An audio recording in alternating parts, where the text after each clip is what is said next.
Am I the a-hole for not wanting to give my last goodbye to my sister, female 29? I, male 28, left home at the age of 18 because my sister, female 29, 19 at the time, accused me of hitting her in order to cover her abusive boyfriend.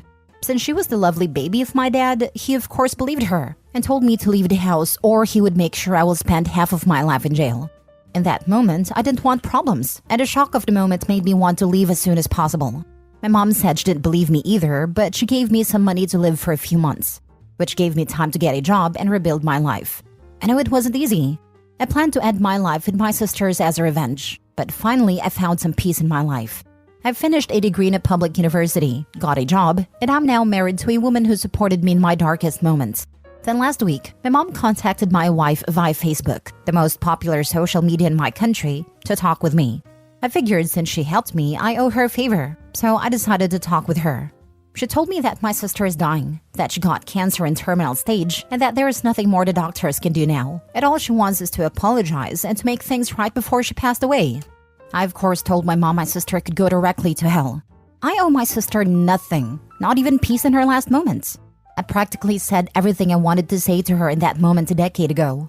When I finally vented all what I wanted to say, my mom just said that at least I should do it for her. My mom, she practically begged it. I talked to my wife about it and she told me, you don't owe anything to your parents. They failed you. So did your sister. I would let her die with her mistakes unsolved, but that's me. I will support you in any choice you make. I agree with her, but a part of me wants to see her, but I don't know if I could control myself if I do see her. I asked my best friends, and they both said I should go and give her peace. So now I don't know if I'm doing wrong or I should set aside my anger just for now, at least until she passes away. So am I the a-hole? Now for the top comments. Has your sister admitted she lied to your family? Has she apologized? Has your mom or dad? If not, let them rot. You owe them absolutely nothing. Exactly this. The sister had years to apologize, and it's only now when she's afraid of smoking a turd in hell for all eternity that she's looking for absolution. This stunt is entirely for her benefit, not OP's. Yeah, it's impossible to make things right by just saying sorry. She destroyed his family life and let it continue that way for 10 years. He was thrown out in the streets with no support, so she could cover for her scum boyfriend and felt nothing. It's only now when potential consequences of her actions are looming, a one-way ticket to the fiery pits of hell, that she decides it's time to apologize. Not for his sake, but to clear her own guilt. And say let it fester in her heart, knowing that Opie gives absolutely zero crap about her and her dying wish, or the family as a whole. That he's found something better and wants nothing to do with them. Hopefully it's a painful time she has left. Not the a-hole. Not everyone deserves peace upon death in my opinion. No one is owed absolution on their deathbed. Only visit her if it will benefit you. As I said above, she's not owed peace, simply because she's dying. Her own actions caused her unrest. You only need to focus on what is best for you. I would visit her with family and her friends, just to question her on her deathbed if she has any remorse of what she did, and why it took her dying to finally come forward.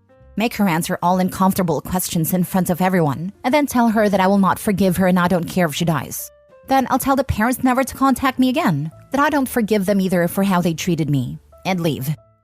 Agreed. Plus, she's still making it all about her and what she wants. I don't care what she wants. She's trash. And karma came for her in the end. You don't owe her anything, Opie. You are owed, by her and by your parents. And your mom gets extra trash points by trying to manipulate you, as if she did some grand thing for you. Tell her she and your father can rot in hell with their golden child, but none of them are family to you.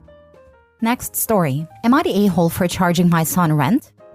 Need some advice here. My 17-year-old son has really taken off with his live streaming career in the past 6 months. He's doing so well that he's been able to upgrade his room into a pretty awesome streaming studio.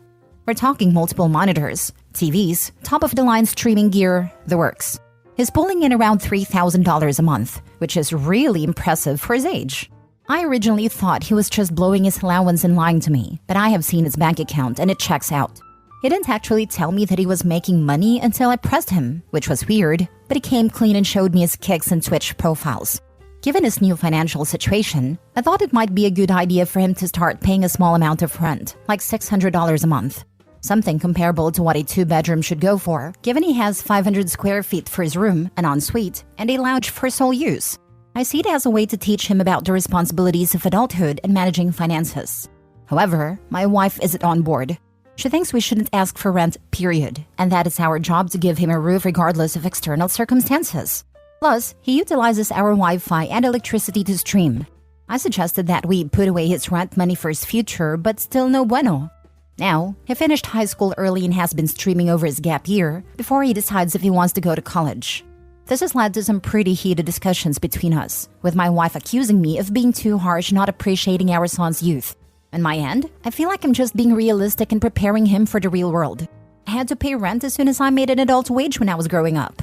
I'm conflicted because I want to help him learn about real-world responsibilities, but I also get he's not technically an adult yet. So am I the a-hole for wanting my son to contribute a bit to the household now that he's earning his own money? Are you claiming him as a dependent? If you charge him, better take that off your taxes, bud.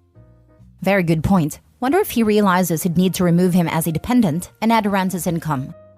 I'd like to know where you can rent a 2-bedroom apartment for $600. Right? Where I live, studios are $1,800 to $2,300. Studios. You're the a-hole. It comes across as you wanting a piece of the pie. If he were over 18, okay, but he's not. If Lil Bro was flipping burgers at McDonald's, would you be charging him?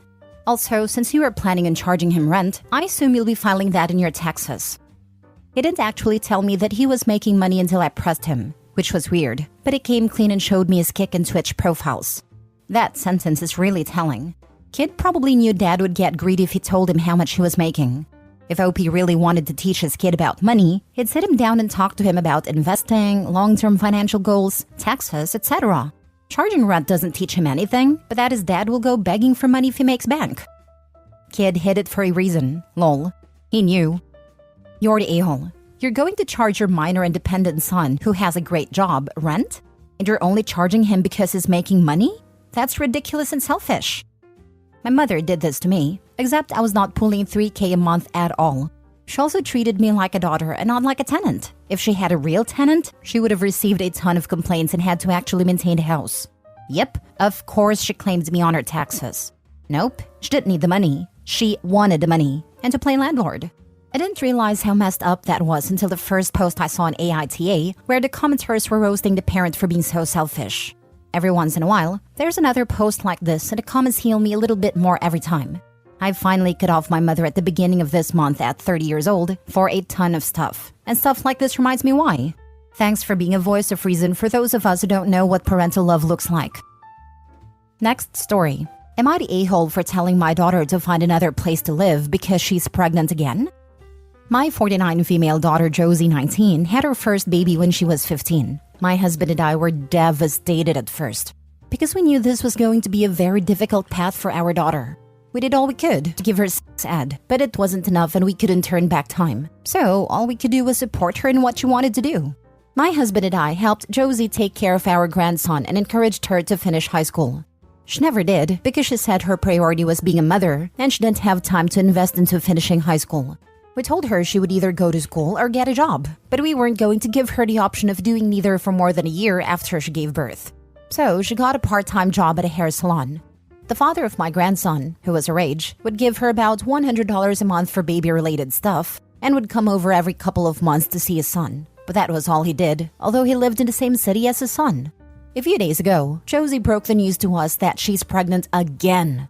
The father is the same boy who got her pregnant the first time. My husband and I were mad.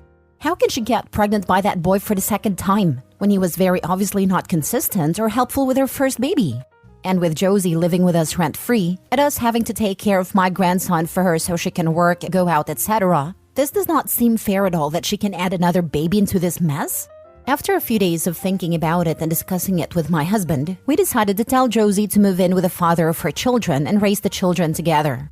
She said they are not in a relationship, so they can't live together, and they wouldn't be able to afford it anyway.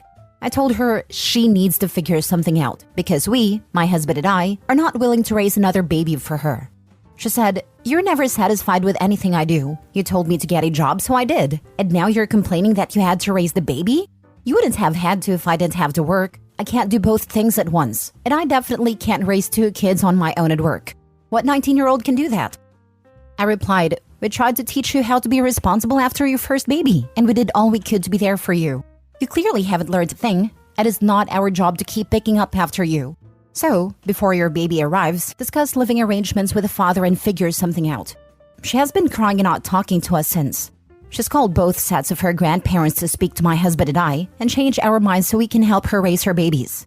My husband's parents think we're being very harsh and punishing her for something that's already happened, which isn't helpful. They offered to take Josie and our grandson in, but Josie doesn't want to take her kids so far away from their dad. My in-laws are saying we'll regret abandoning our daughter and that we should be showing her a better example of unconditional love. I just don't know what more we could do without sacrificing our own lives. Am I the a-hole? Now for the top comments. Not the a-hole and stand firm, or you'll never be able to retire because she will continue to expect your largesse. Not the a-hole. This might be terrible, but is abortion an option? She clearly cannot afford a second child. But why is it the father paying more support? He's a broke college kid. He has a job, but he has to pay his own rent and everything he needs, so I don't think he has much money to spare. The main issue to me is him not seeing his son more often, when his university is only 25 to 30 minutes drive away. It's very clear he'd rather be anywhere else than with his son, yet he can impregnate my daughter again? Fills me with rage. Know what the courts told my brother when he cried to them that he didn't have the money to pay all the expenses expected of him? You'll find a way. Your child comes first and then yourself. No one is holding these two accountable to the level they should be. Seeing his kid once every 2 months and paying $100? He could 1,000,000,000% could do more. Put your foot down, OP. You didn't create these kids. Let your daughter go cry to the government for assistance. It'll be a blessing. They'll make both of them shape up. My sister-in-law did this to her mom, lived with her rent-free, baby daddy in and out of trouble with the law. Sister-in-law had 3 kids she couldn't take care of on her own, even with baby daddy's help. We kept telling his mom to set boundaries and rules, to no avail. Fast forward a few years later, mother-in-law is dying of cancer and asks her son, my husband, to take care of her sister. Yeah, big fat no. They had years to get a full-time job. She had free childcare. Her mother would watch the kids. Still didn't get a job. But she leached off of her mother so much she died totally broke, and the other siblings took care of her in her final weeks. And the leech of a daughter didn't do a damn thing to help in any way, shape, or form. OP needs to be willing to die on this hill if she really wants her daughter to be able to take care of herself. Not the a-hole. Her grandparents can either foot the bill for her to elsewhere, or let them move in with one set. Your daughter is 19. She fooled around and found out. Twice. Not twice. She fooled around twice but only found out once. Had she found out the first time around, there would not have been a second time. Last story. Am I the a-hole for telling my grandpa my dad stole my wedding money? I, 27, female, I'm getting married in 2 months.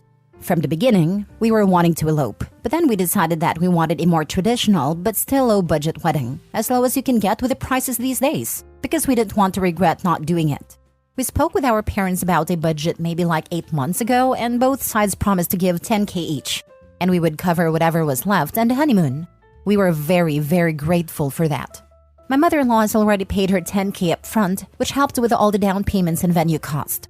My side was supposed to pay their $10,000 3 weeks before the wedding to cover food/drink/any final expenses. Long story short, my father, who has a history of narcissistic behavior, decided last minute that he was not going to do that anymore. We are now 2 months out from our wedding, and he is no longer willing to pay anything. We have no savings to cover the cost. We have already paid out our parts as well. We cannot cancel due to our contract, and we rather not take a loan out. I tried reaching out to my grandpa to ask for assistance, and he told me that he already gave me over $1,000 for the wedding. I found out my dad pocketed that money. Am I an a-hole if I tell my grandpa that he stole the money? I'm afraid of causing drama and being in a worse situation. Edit, my dad said he took the money to soften the blow of helping me with the wedding, aka to help pay himself back. In his eyes, he did nothing wrong, and I'm feeling sorry for myself. Just to clear up a few things, I know $20,000 is a lot. Believe me, we paid $15,000 ourselves. We told our family from the start we wanted a small wedding/elopement, but they said we would regret it. So we decided we should go more traditional. Keep in mind, I live in a very popular city for weddings, and this is a fair price and still under the average. Also, my father is not required to pay for my wedding, but he offered since he got a huge check to his practice. If we didn't have family offering, we would have just eloped. We didn't care either way.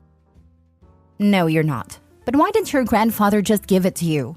Is he aware of your father's behavior? Does he have a history of doing stuff like this? My dad has a long history of this.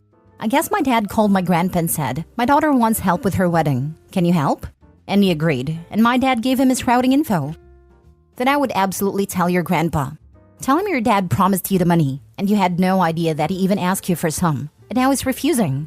I would also be disappointing my father if he tried to pull this stunt. Not the a-hole. Not the a-hole. Let your dad face consequences if he stole from you. Yeah, geez. Your grandpa needs to know this, so he can avoid giving your dad money in the future, if nothing else. And who else did dad get money from? This is a great point. I would bet money he mooched money from other relatives, saying it was for the wedding and then stole that too. I really hope OP told her grandpa. Sometimes drama needs to happen. Bad people doing bad things don't stop unless people know about it. So those people can't take advantage of anyone else. I'm also assuming her mom isn't alive/around anymore since OP didn't have her berate her dad. My mom has been abused by my dad for years and refuses to get involved because she's scared of getting yelled at. She's a shell of a human after 30 years of marriage.